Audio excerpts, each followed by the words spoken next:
Hey, this is Mike with Christian Meds. This week I want to talk a little bit about foreknowledge and predestination. And so let's get started.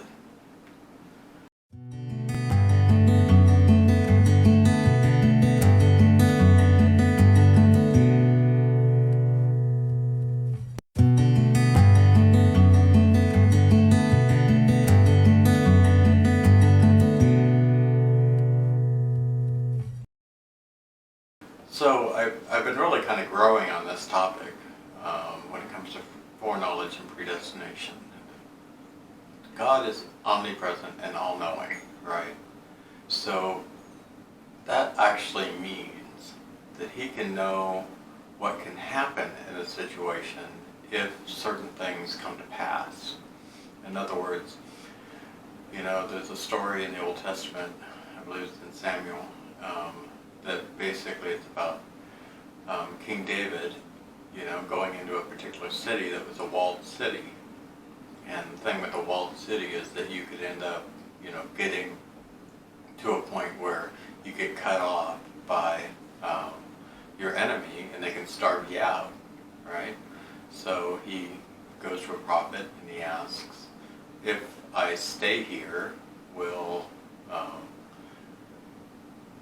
I end up, having that happen to me? In other words, will I end up, getting cut off and to a point where the people of the city will turn me over to my enemy, And that was Saul at that time. So basically, King David ends up leaving, right? So even though God had foreknowledge that if he stayed there, this would happen. We have free will and we can change our situations, just like David did.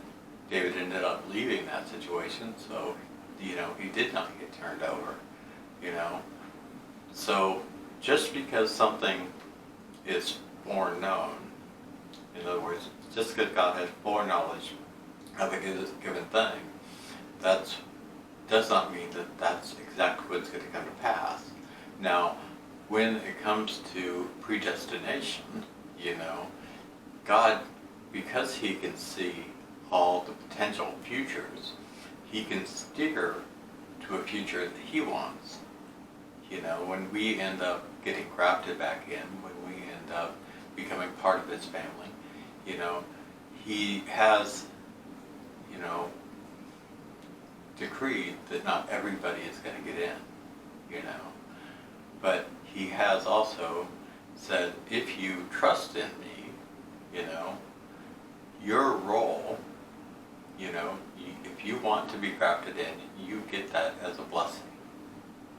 That's amazing, In other words, we're in control of our salvation,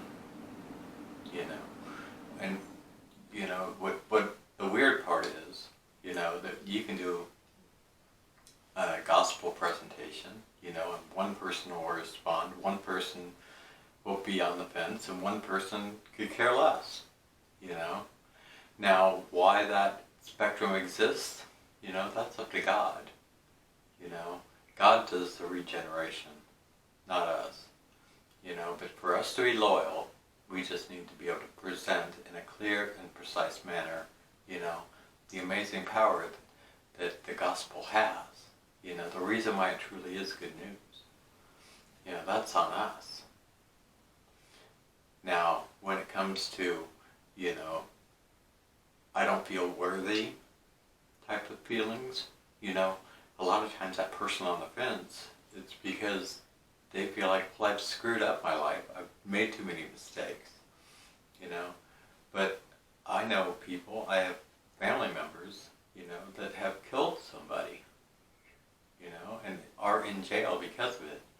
But they have repented and they have actually become saved in prison.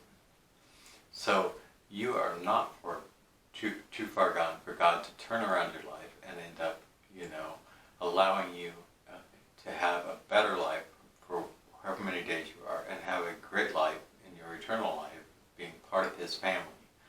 And I'm just encouraging anybody, nobody's too far gone. Anybody tremendous blessing.